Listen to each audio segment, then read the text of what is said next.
Hello, beautiful people. Welcome to this week's episode of the Montpelier Happy Hour here on WVEW 107.7 LP Brattleboro, your community radio station.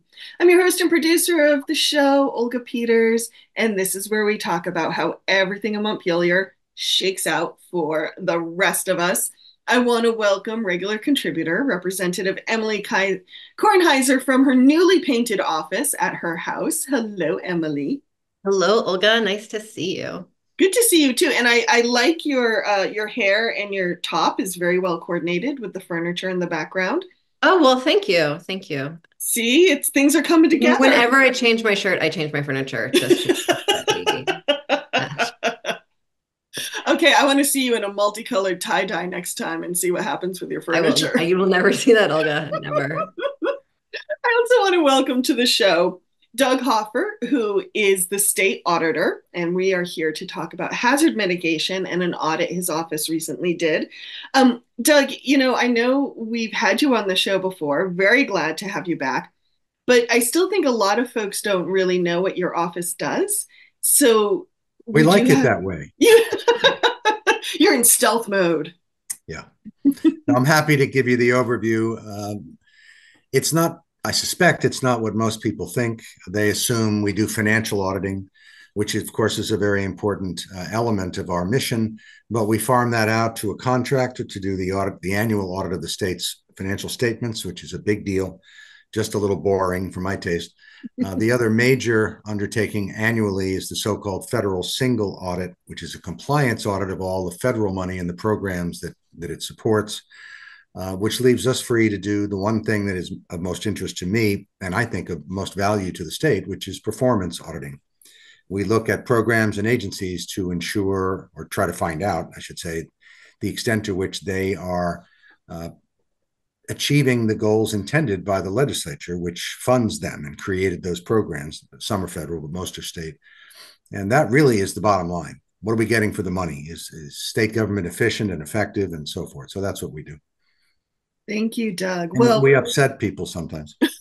Yeah, sometimes we don't like it when our systems get challenged because we always assume they work until someone tells us they don't, and then we don't want to hear it. It's right. Very human. Yeah. Well, for those who don't know, Doug's office sends out a newsletter from time to time when they have something they want to share. And what caught my eye this time around was your audit of the hazard mitigation plan that the state has, the overall hazard mitigation plan that is supposed to sort of look at all the possible hazards and things that could go wrong, and then how are we going to address them plan. And it caught my eye because, of course, we have had a number of hazards sweep through the state, from a pandemic to multiple floods. And so that's what caught my eye. And I think what also caught my eye, Doug, was how often when your office does an audit, you then talk to the department that you did the audit on and say, hey, here's our recommendations. What do you think? And sometimes it's crickets.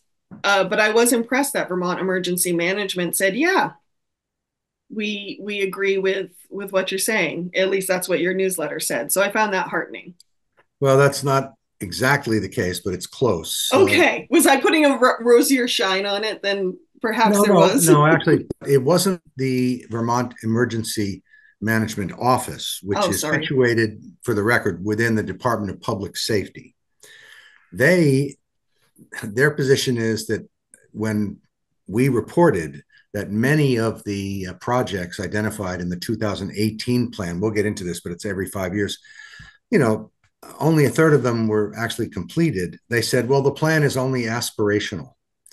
And I said, okay, that's your story, and you're sticking to it. So what you're referring to, Olga, was a letter which we request each time from the management in response to our conclusions and recommendations. And the commissioner of the Department of Public Safety actually said, thank you for the work. We get it. We can do better, and we will. And that's the best response, because then the media doesn't have a fight. And if there's no fight, they're less likely to make a big deal out of it. So smart bureaucrats, that's what they do when they get an audit report. But some just can't help themselves. And we'll talk about one later where they just say, you're full of it. Well, thank you for that clarity, Doug. I appreciate it. So let's step back a little bit and talk about what brought you to even want to do this audit. Well, it's hard to ignore. As you said, we collectively, the state and the region and the country and the world have had a lot of these incidents that are out of the ordinary and extraordinary. So, for example, after the July flood, our offices are situated on State Street in a little old Victorian building, which has a lot of issues, but also has a lot of character and is one of three remaining older buildings on that end of State Street, which I think adds a lot to the town. Nevertheless, it's in the floodway and the building was flooded. Now, we had many years ago, BGS, the Buildings and General Services folks, had removed most everything from the basement, not literally everything. There was still some wiring and a few things. So the flooding didn't really, endanger the structural integrity of the building, but the water came up far enough that the people who do this work said everything's got to go. Not because some wet things can't be cleaned. I mean, I was outraged, frankly, the stuff they threw away. Virtually everything on the first floor of our building had to be disposed of. And I thought, well, the legs of a metal table, give me a break, can be cleaned. No, everything's got to go. So I think that just made it easier for them. In any case, we have been out of that building for over a year. And as far as I know, the administration has not yet made a decision and therefore clearly has not prioritized the resolution of our building. And I don't think that's a result of our nasty Graham audit reports, but I think they're trying to figure out what to do with those three buildings. I have an idea about it, which has nothing to do with the audit, but there are some companies in Vermont, I'm sure you both know this, that make their living lifting buildings. Mm-hmm. It's really quite remarkable, the engineering skill and equipment necessary to do that. But if they were to raise our building 2 feet, change the landscaping, done. But I think there are those who would like to see the state tear those buildings down and build some other hideous building like the one down the street that has DMV in it, as a matter of fact. In any case, it was pretty hard to ignore this issue, the broader issue of, my goodness, what's happening here. And Montpelier was severely impacted, as was Barre and some other places. So one of my senior auditors just got curious and looked into it and came back to me and my deputy and said, there may be a job here. We can find out, how well are they doing? And it's not, to be clear to your listeners or viewers, I guess, it's not necessarily what they do after a disaster. It's in preparation, although it's not always about, we can't stop climate change. So we can't, there's little we can do other than the climate change efforts that the state is doing, which are part of a global effort. But we can't stop the flooding in the short term. But there are some things we can do to make the impacts less troublesome for us, for people and property. That's more like what hazard mitigation is. So, Emily, I'm wondering, at the State House level, has there been conversations around hazard mitigation? What's sort of the landscape looking like from your perspective? I mean, even stepping back from that, I think this issue that Doug raised in this conversation about like a plan is aspirational, or this is sort of required and it happens to some degree sometimes, and then there's an emergency, the emergency is responded to, but the lessons are not learned from the emergency. We're seeing that all over state government right now. And I think similar in some ways to the auditor's frustration where, Doug, your job is to audit and report on stuff that's not working right or is working, but you have no power necessarily to enforce anything coming from that. I'm feeling really, and I know a lot of my colleagues are feeling really stuck in this situation of like, we pass legislation with very clear intent, and then it is not carried out. And sometimes that is because the administration doesn't want to carry it out. And sometimes that's because state government has been stripped to such an unbelievably frayed capacity that folks just really can't. They don't have enough work hours. Mm-hmm. And we see that the effects of that are like differently terrible and vibrant in different areas. So like everything related to emergency housing right now, I think is a great example of that. And there's huge suffering there and huge cost to the state. And similarly, I think hazard mitigation is one of those places where if not done robustly during the sort of off crisis, we see unbelievable suffering and really high costs. I know that down here in Windham County, each district is supposed to have its own plan. And in Windham County, there was a really robust sort of response to Irene and post response to Irene, where a group really came together and said, let's be prepared if this happens again, with a comprehensive hazard mitigation plan. COVID came, and that same group came together and actually adapted it to a pandemic, and then have said, okay, like we had one for flooding and we had one for a pandemic. Those are two really different things. What's the next crisis? What are we going to do next? And do not have the capacity to do sort of that next level of planning because everyone's doing it as like 1% or 0.01% of their jobs, right? And it's not anyone's job to actually be thinking about this all the time. Correct. And when we like look at the expenses in the of this flood last year and then the flood this summer, and we're not building in, again, we're sort of just like meeting the challenge and not building resilient communities for the next one. The administration did this like wild planning exercise in Barrie, and everyone's like, why are you just doing that in one place? What's going to come of it? Just because like you're from there doesn't mean you get to like pick your favorite town buddy. And I'm like really on fire today. This is really like, I'm not usually quite this rude about the governor, excuse me. And the views and opinions. Yes. And like nothing's come of that either. And some of that is that like Vermonters in a lot of cases like don't really want anything, aren't willing to make the like live the tough, to make the balance between either you have like the tough changes in your life that hazard mitigation might cause, like the beautiful building goes away, or the unbelievable expense of keeping the beautiful building or working collaboratively, right? And so like we've talked before about sort of like upstream and downstream and all these different contexts. But anyway, I will stop talking there. But that's, I think the tough decisions either of spending more or like significantly shifting our behaviors is really, I think we get stuck there. And no one wants to be the jerk face who points that out. Well, clearly you do, and thank you for that. But and you do have a beautiful, I mean, your office is in a beautiful building, Doug. Yeah, it is. And it's got a lot of character, and there's, there isn't much character left at that end of the street. There's a couple of nice buildings, but I would hate to lose those three old, smallish frame buildings. They're nice. Well, and I'll jump in too and say, that choice of do you raise the Victorian house so the foundations are higher than the flood level, or tear it down, build something new. In some ways, it's a moot decision if whoever is making the decisions isn't willing, as Emily said, to think about hazard mitigation.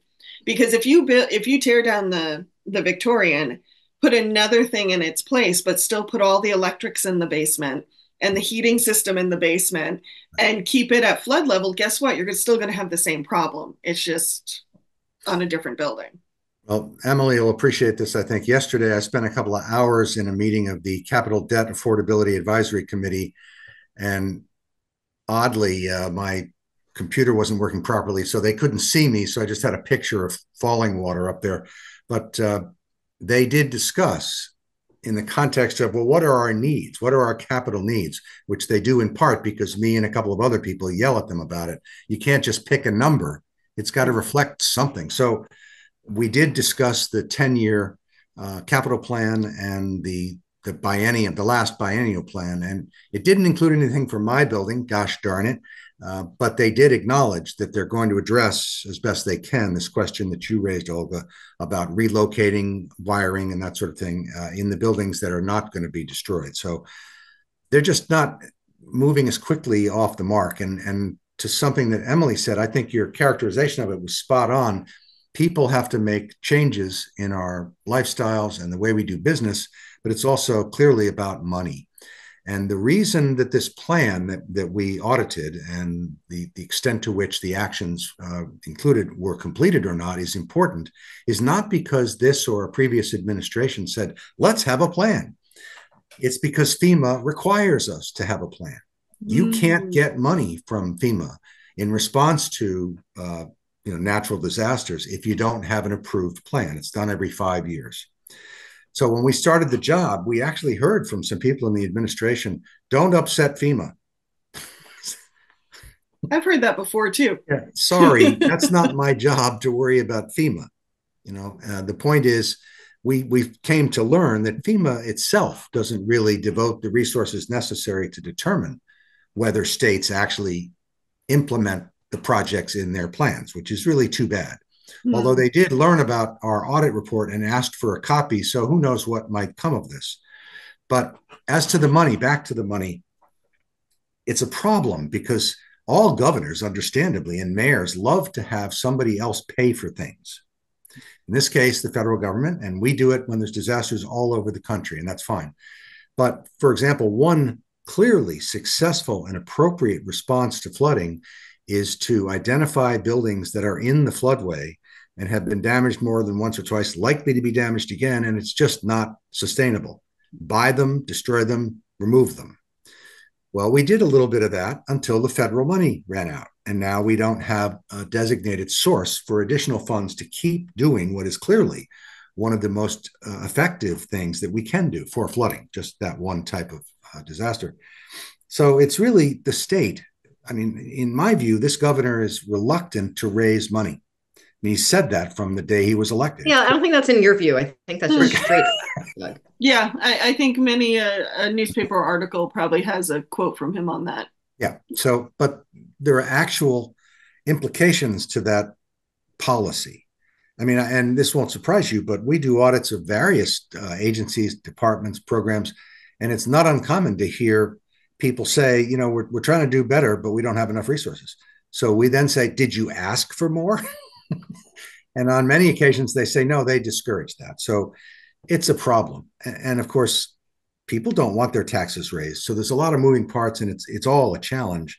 But it's clear in this case that, as far as we can tell, the administration and its predecessor did not take this seriously.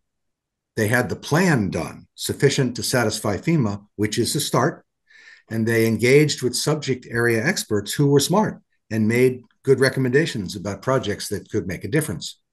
But if you don't fund them or do them, and back to your point, Emily, about how does a locality benefit from the state work when you guys don't have the resources to do it yourself? Here's an example of one that was intended to do just that. One of the recommendations from 2018 was that the state should develop and publish model building codes for every town in the state. Now, obviously, you know better than I, Emily, that the legislature is reluctant to force localities to do things, but this would have said, we did the hard work, adopt it, some of it, all of it, but here it is. They didn't bother to do that. Now, admittedly, doing that stuff takes time, not creating the building codes, because that exists, but getting towns to go through the process to adopt them. There's always competing interests and all that, but they didn't do any of that. And that's the easy stuff. So it was really quite frustrating. So I don't buy this suggestion that it's hospital. Some of these recommendations were perfectly reasonable and could have been done even during COVID, which some would say was a barrier to getting a lot of things done. I don't think so. Can we backtrack just like just a minute? Ray of sunshine? Can we backtrack just a minute and just explain like what a hazard mitigation plan is and what it's supposed to accomplish? Well, there are, as you know, as we all know, different types of natural disasters. We've experienced a lot of flooding. Other parts of the country experienced tornadoes or hurricanes or earthquakes. Some parts of the country are more prone to excessive heat. Even us. I mean, for New England, it's getting hotter. So the idea is to identify the dozen or 15 types of hazards that we can write down, prioritize them, because, let's be real, hail is not likely to be a major problem in Vermont, but in other parts of the country, it has been and can be. So once you identify them, then you say, okay, well, what can we do? What does the best science and engineering and public policy give us as tools to anticipate and then take actions that will reduce, therefore mitigate the damage from this? And that's what they do. And the last plan had almost 100 actions, and they only completed about a third of them. They also prioritized the actions, and a little more than half of those were completed. That's it. Now, there's also a committee, a planning and a policy and planning committee, which is comprised of the secretaries and commissioners of all the major relevant agencies and departments, and they are supposed to review the process of the implementation of the plan over time, and also find a way, to the extent possible, to measure the effectiveness of the projects that are implemented. And they didn't do either one of those. Now, these are busy people. I'm certain that they didn't get together for a beer and say, we don't really care about that. The heck with it. Let's move on. They're just busy people, and somebody above them didn't make it a priority. The person above them is the governor's office. FEMA requires that this plan be signed, literally signed, by the person closest to the governor, in this case, the Secretary of Administration. Now, I don't want to call out Sarah Clark, who's the acting secretary, and I've known her a while. She's very capable. She had nothing to do with any of this. She just took the job a little while ago. But it's the people over time in that position who ultimately are at the top of that hierarchy who should have said, hey, this is our responsibility. And the Secretary of Administration has people working for him or her that can keep a list of things. Today's this day. Today's emergency management. Well, they just didn't do that. I want to echo that, Doug, because in my previous work life, I worked for an organization that shall go unnamed, that had to do hazard mitigation planning, but it also had to do emergency response planning. And if people are wondering kind of what's the difference, think of mitigation as preventative medicine, and then the hazard response plan as the emergency room, where you go what you do when all hell breaks loose. And it was an organization. That was a lovely comparison. Sorry to interrupt, but I just want to say, like, on point there, Olga. Why, thank you. Yeah. Why, thank you. That's why they pay her the big bucks. And in this particular organization, there wasn't buy-in from the management staff, the administrative staff, the top tier, in part because, like you said, they were busy.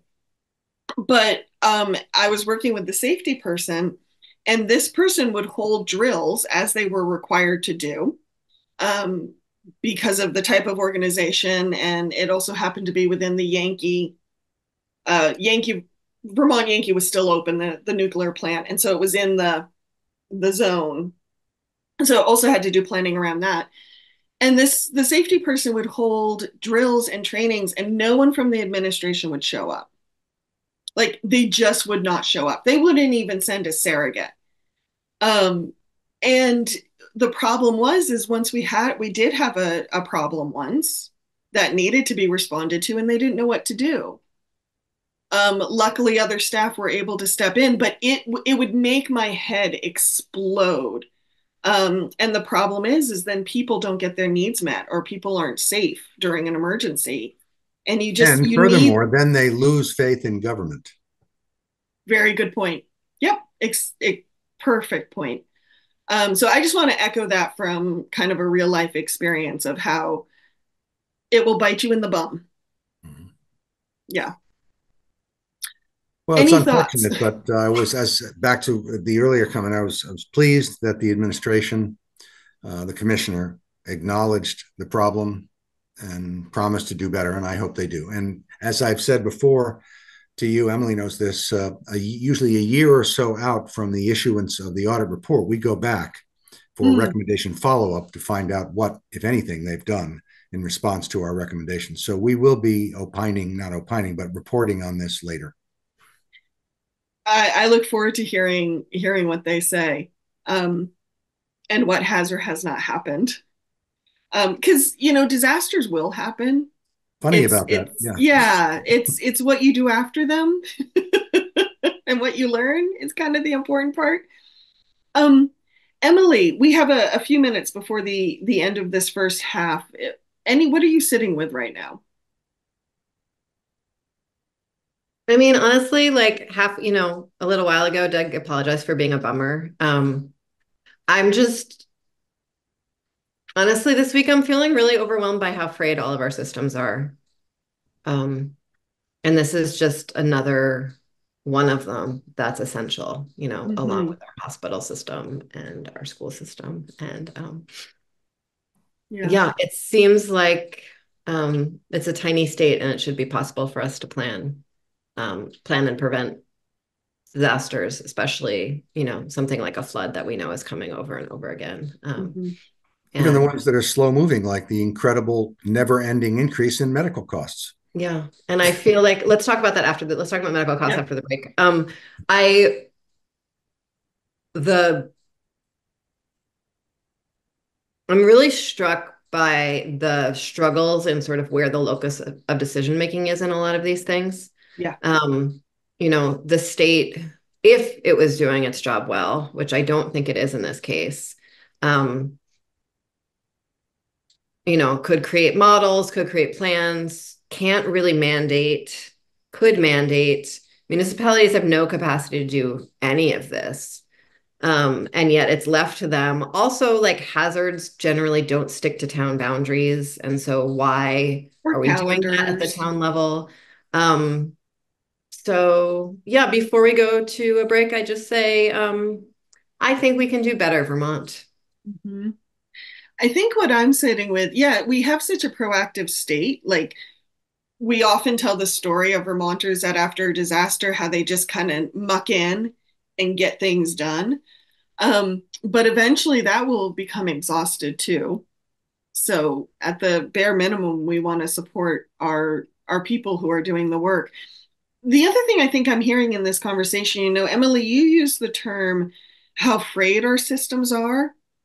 I think what I'm feeling in this conversation is where the bottlenecks are, where things are getting stuck and not moving forward. Um, and yes, I agree. A lot of systems are frayed, but yeah, I'm just feeling a lot of bottlenecks in the top down system. Any thoughts, Doug, before we go to break? Yeah, I think the bottlenecks are the administration and the legislature. So, I think the bottleneck's you, Doug. Oh boy. Okay, on that note, we're going to keep looking for the bottlenecks, but we're going to have you, lovely listeners, hear from some of our underwriters here on WVEW 107.7 LP Brattleboro, your community radio station. So stay tuned. We will be right back. Welcome back to the second half of the Montpelier Happy Hour here on WVEW 107.7 LP Brattleboro, our community radio station. I'm the host and producer of the show, Olga Peters, and if you're just joining us, I'm speaking with regular contributor, Representative Emily Kornheiser from Brattleboro, and State Auditor Doug Hoffer. We were talking in the first half of the show about hazard mitigation plans and a recent audit that the office did, and now we're going to move on some other things that both Emily and Doug have been working on separately, but shared interests. And yes, I have to thank BCTV for taking the video version of the show, sharing it with pig stations around the state. And Emily, what do we need to remind listeners of? The views and opinions, especially today, expressed here on the Montpelier Happy Hour are those of the host and the guests, respectively, not their employer, spouse, pets. you can't slip in anything from your spouse? Come on. Mm-mm. Well, you can, but the opinion still belongs to them. So, fine line there, Doug. It's the Oh, or honor the system. platform or station. I think I left that first part out, which is the important part. That's actually why I have to say it. The views and opinions expressed here on the Montpelier Happy Hour, those of the host and the guests, respectively, and not the station or platform that is broadcasting the information. Mm-hmm. I have been watching a TV show lately out of the UK, and it has to do with farming because I'm a nerd. Uh, but of course, during this show, they've been running into all the red tape that exists in the UK around farming, and this was before Brexit. And so there's also red tape from the EU. And I was laughing because I was like, it's a lot of red tape, but I get the sense that the red tape is there for true kind of health and safety worries. Where in the US, we have all this red tape, but usually it's just because no one wants to get sued or have to take responsibility for anything. So that was my negative thought last night as I was watching this farming show out of the UK. Yeah, liability is for losers, you know. That might be the title of this episode, maybe. So Doug, talk to us a little bit about what else you've been working on. Where would you like to start? You have a number of things in the works. We do, but healthcare is such a big deal. I'll go back to it because Emily had mentioned it either before or during the break. And we had some interesting decisions by the Green Mountain Care Board recently that arguably are a step in the right direction. I don't think anyone would deny that. One was a decision about the hospital, I say the hospital, University of Vermont Medical Center. I live in Chittenden County. And there had been an application from them for what's called a certificate of need to build another outpatient facility for surgery, which is really kind of interesting because a couple of private interests have tried to do that over the years and never gotten anywhere because the hospital always fought against them. But that's just the desire not to have competition. In any case, in the decision, which was a yes, the board did agree to let them do this, but they did something very interesting. They said, you can't charge more than a certain amount for surgeries or procedures conducted at this facility. And to my knowledge, they've never done that before, and they do have that authority in statute. And me and others have been waiting breathlessly for them to use that authority, and they did, which is a great start. I wouldn't be surprised if the University of Vermont Medical Center sues them or appeals their decision, but that's one. The other is they have just gone through the hospital budget process, which they do every year. And in the case, again, of the University of Vermont Medical Center, they really took in a lot more money last year than they anticipated. More people, more procedures. That's their story. I'm not sure what the actual answer is, but that's what they say. And it wasn't insubstantial. It was about $80 million. So they asked for the usual fairly enormous annual increase in revenue, net patient revenue. And the board said, gosh, you've got this $80 million.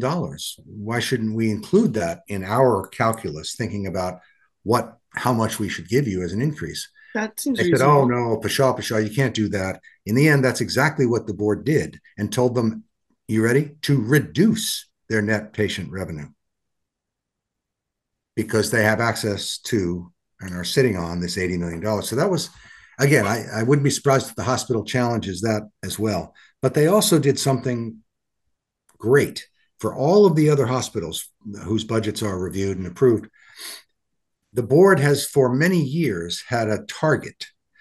They said, we don't want hospital costs to go up more than 3.5% a year. And that came from some silly, simple arithmetic in Maryland that has nothing to do with whether we can all afford that much of an increase every year. But that's what they said. And they never really abided by that. They'd give them 6, 8, 10, 12. This year, they did it. They approved hospital budgets for the other hospitals, not University of Vermont Medical Center, for 3.4%.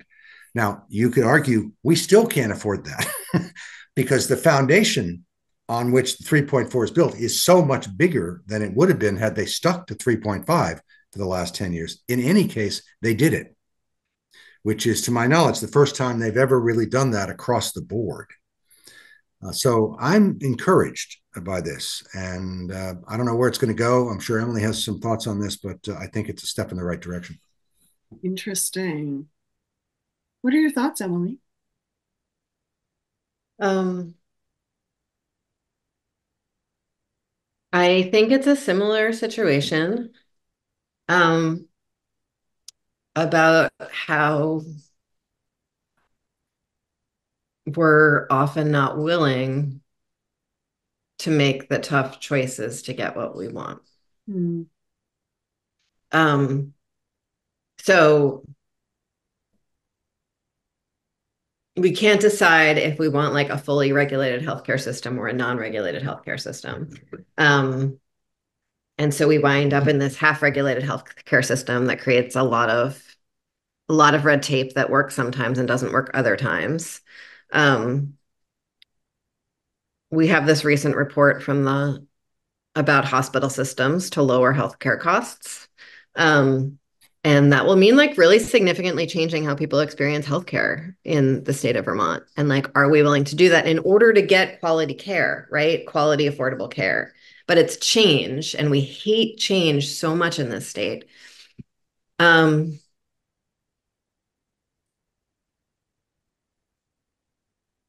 and I just feel sort of sad about that. And it's, what I think is interesting about it is on a I think most Vermonters with resources are already behaving the way they would if we significantly changed our system. And it's folks without resources that aren't. And yet the people with resources are the ones who are sort of controlling the conversation. I don't know. I'm probably not explaining that as well as I could, but Is there an example you could give that would yeah. just So most people with resources, let's say they got cancer or Parkinson's or high risk birth. They would probably seek care, like in Brattleboro, they would seek care in Boston or Dartmouth. Anywhere in the northern part of the state, they would seek care at, UVM Medical Center. Is that what it's called? Yes. yeah. Okay. I keep on remembering that it was red. I'm like, maybe it's the Leahy Medical Center. Who knows? And I still call it Fletcher Allen. yes, yeah, that's what I like. I was about to say Fletcher. I kept on switching back and forth, and I was like, which one's the old one? Which one's the new one? And folks who with less resources, like sort of settle for their local hospital for those kinds of treatment, because the transportation costs and the logistics, and also just like the psychological privilege of thinking that there's like a better, more qualified option somewhere further, right? Like I'm going to seek the best care rather than the care that's available. Like that sort of thinking comes from a certain frame and life experience. And and I think the care, like the type of care that happens, the preventative care that's really invested in with global budgeting and reference-based pricing and all of those things, requires people to behave like individuals in the system to behave in a certain way. The hospitals can't just change their behavior. The actual people experiencing healthcare also need to change their behavior. And I don't know if we're ready to support that kind of behavior change. And I don't know if the Green Mountain Care Board and the Agency of Human Services and the hospitals that have like pretty significantly competing interests from each other are ever going to be willing to collaborate in order to make sure that like Vermonters can just get the healthcare they need. Well, they might collaborate better with, to be very honest, a different governor. This Sure. governor ran initially talking a lot about healthcare, but hasn't made it a priority during his tenure, which is too bad. Yep. Although, to his credit, he appointed and is likely to reappoint the chair and at least one or two of the other members who are helping to redirect the board's attention. So, Interesting. I don't know if either of you can answer this question, but when it comes, I think a lot of people would feel healthcare costs, especially insurance costs, keep rising. Every municipal budget meeting I cover, you hear insurance went up again this year, insurance went up again this year. So, how much, the other thing about Vermont is, to your point, Emily, about how we find ourselves sometimes in this middle ground between different systems. we're also an individual state, but we're part of a larger US system as well. How much of these healthcare decisions are ours to make? How much are they outside pressures? Like, what can we actually expect to change if we are kind of in this dual state and national environment? Like, does that make sense what I'm trying to? Yeah, Yeah. I think a lot can be done, even though there are, uh, you know, powerful national interests and systems. We're spending $7 billion a year on healthcare. The rest of New England is spending multiples of that. There's no reason. We have the legal authority. The hospitals wouldn't like to admit that, but we could do whatever we want as a people. This is our community. It doesn't have to be a free for all. There are some ways in which capitalism doesn't work. And there isn't, in Vermont in particular, there's just not a lot of competition, which is part of the Mm-hmm. problem. We're, a rural state. Each little part of the state wants to have its own hospital that does everything, and that's not realistic and blah, blah, blah. But I don't think there's any barrier technically or legally. It's the politics. Do we have the will? I mean, Emily has said it now several times. Are Vermonters ready to accept the need for and actually do the change in their own lives and in their communities that's required? And we're not getting the leadership on having that conversation. Mm-hmm. Emily, can you give us some examples of individual behavior that might have to change? For So there's like this whole assumption about global budgeting and reference based, like all of it, that people engage in preventative healthcare, like if it's available to them and if it's affordable and accessible to them, um, rather than like repeated emergency care, right? Um, and that people have the resources to get to sort of the best possible care that they need. And most Vermonters that I know, like it's one of the sort of the more rural aspects of our character here that like people don't like doctors, don't trust doctors, and don't want to go access healthcare unless they need to. And part of it, I think we assume that's because of cost. But it's a lifetime of worrying about cost. And at this time, it's totally separate from like the cost or the not cost. It's just like I don't like doing those things. Um, and so that's a big part of it. We Another example is that Brattleboro is like certainly deeply eligible for federally qualified health center, which is a really like profoundly useful way to draw down significant federal dollars into your healthcare system. FQHCs get much higher Medicare and Medicaid reimbursements than any other healthcare in the state. And so it means that they can get better doctors and do like much lower cost care and all of those things. Um, and we don't have an FQHC because it would seriously infringe on our hospital system, which is barely scraping by. And that's like, and so we have all of these systems that we're trying to prop up. Um, and at the end of the day, like how are folks in Brattleboro going to get healthcare that works for them, right? And how are we going to get the dollars we need from federal care? And probably if you ask most Vermonters, they would rather get their healthcare at like a primary care doctor that they know than an FQHC that's going to feel like weird and gross and for poor people.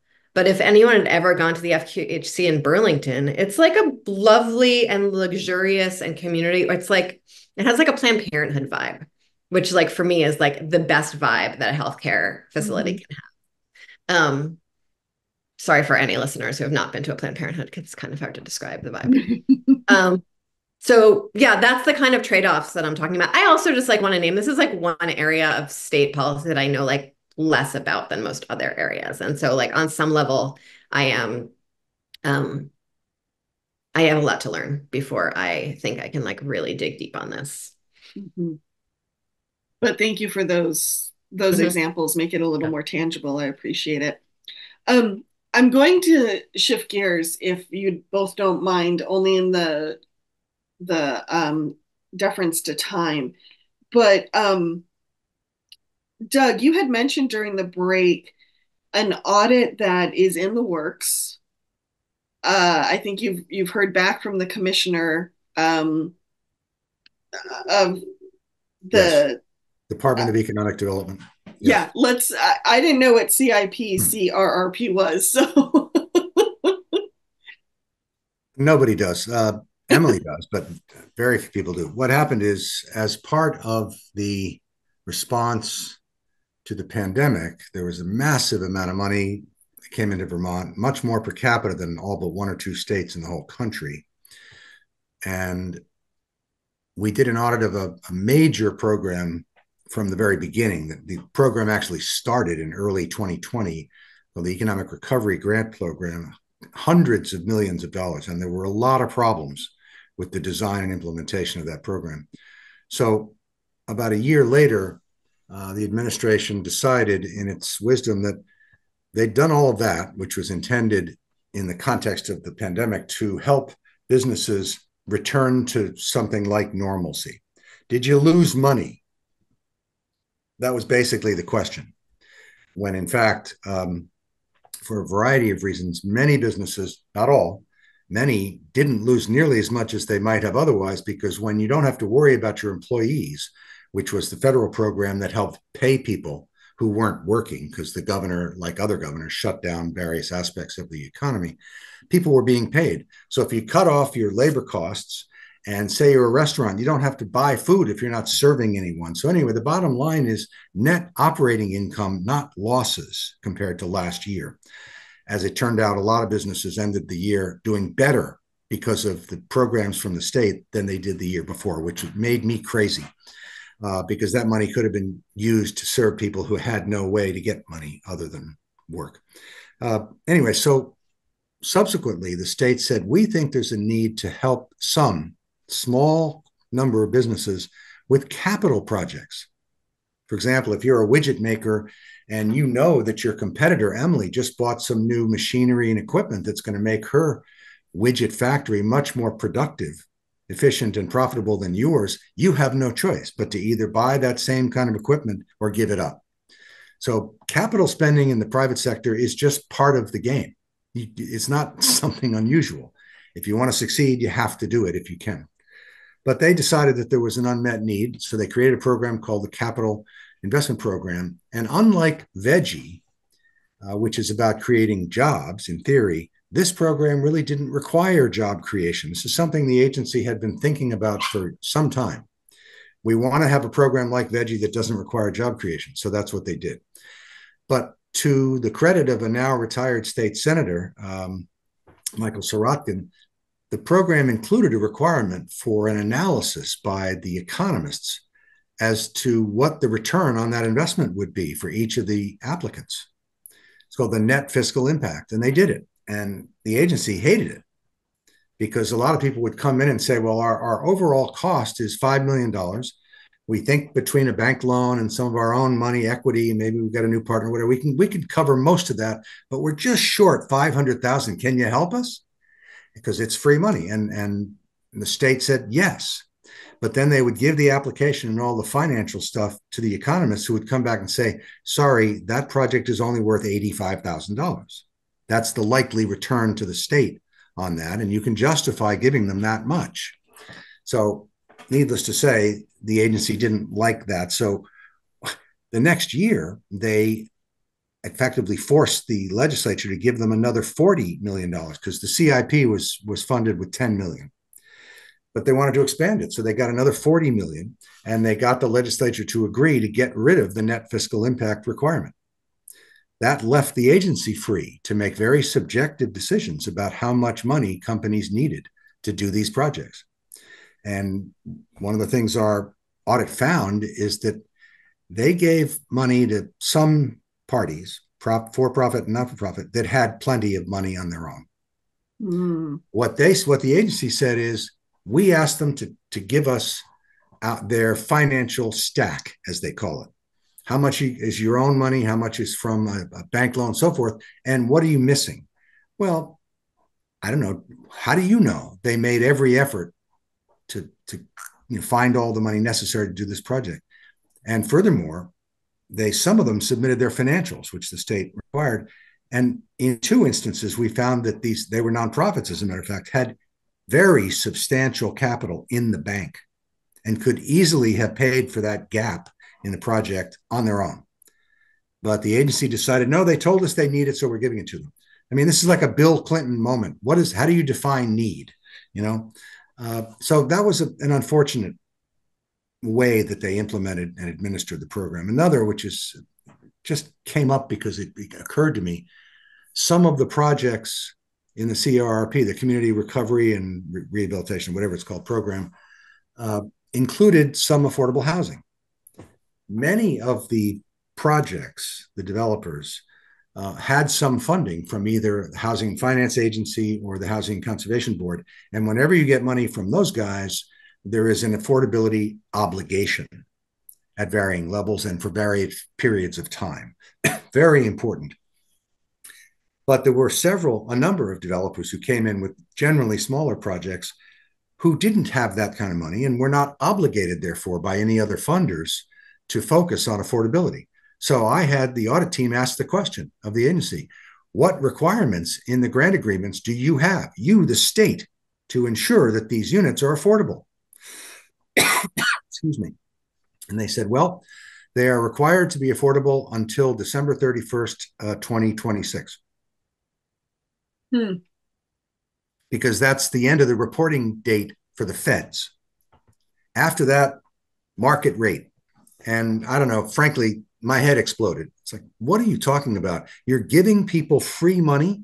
Normally, when we do that, we expect a return on that investment that's in the public interest.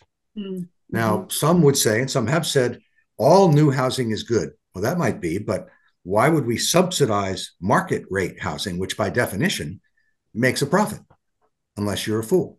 So that bothered me a lot. And to their credit, in the management response to our audit, that's the one thing that the agency agreed that they had mishandled. But the point now is those grant agreements have been signed. I'm not even sure the state has the authority to go back and say, Emily, remember when we didn't ask you to make those units affordable? Now we want you to. Emily could say, a little late for that. Have a nice day. Yeah, fair enough. Mean, it is. And I will push back. I think actually so I would never change like core statute around housing appropriations and perpetual affordability. And I think it's a really big mistake that particularly the ADU program is not perpetually affordable. It's just temporarily affordable.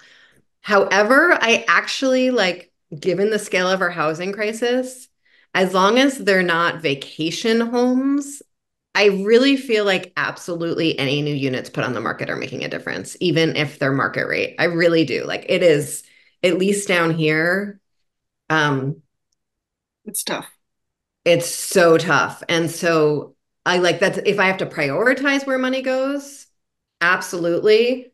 But I'm really any unit that goes up is a better unit than a unit that didn't go up. Well, that may be true, but we're talking about how they're paid for, not that. Absolutely. Absolutely. And I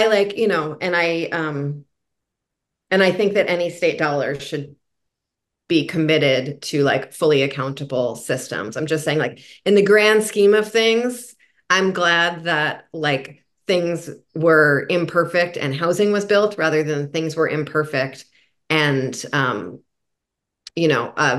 venture capital firm bought a factory and then closed it, right? Well, I disagree. Less harm done, I guess, is what I would say. This is the happy hour, and you were sad a little while ago. Now you're happy. I was doing okay, and now I'm sad. So we have to go cry in our cups once the show's done. But I appreciate you both having this conversation because I think It's always good, even when people don't disagree, to get it all out, even when people do disagree, to get it all out on the table, because that's how things are improved. Sunlight, as we say, is the best disinfectant. Um, In and theory. in theory. But on that note, we are just about out of time. Doug, what would you like to leave listeners with before we head out? How do people sign up for your newsletter, Doug? Yes. They could send me an email and say, please put me on your distribution list. I'd be happy to do that. How would someone send you an email? It's this new technology. What's your email address, Doug? It's doug.hoffer@vermont.gov. Thanks. Yeah. Secret trick, Vermonters, if you want to write to someone who works in state government on the sort of administration side, it's just their first name dot their last name at vermont.gov. It's very magical. The legislative email addresses are more complicated, but that nice straightforward little formula really helps. Thank you very much. Yes. And actually, you can go to vermont.gov and find the employee database and find most employees' email address through that as well, if you're ever looking for a specific person or department. On that note, Emily, if people want to learn more about you or get in touch, how do they do that? Folks can go to emilykornheiser.org and you can sign up for my newsletter or send me an email or give me a call. And starting to have a lot more events in October for election season and November for policy development season. So good time to sign up for the newsletter so you can hear about all those fun happenings. Thank you And they very could much. carry a couple boxes when they show up. Doug Hoffer, State Auditor, Representative Emily Kornheiser, thank you for being here today. Of course, the Montpelier Happy Hour is on WVEW 107.7 LP Brattleboro, your community radio station, every Friday at 2, rebroadcasted on Wednesday in the very early mornings. And wherever you want to subscribe to your podcast, you can find us there too. Have a great weekend, everyone, and stay safe.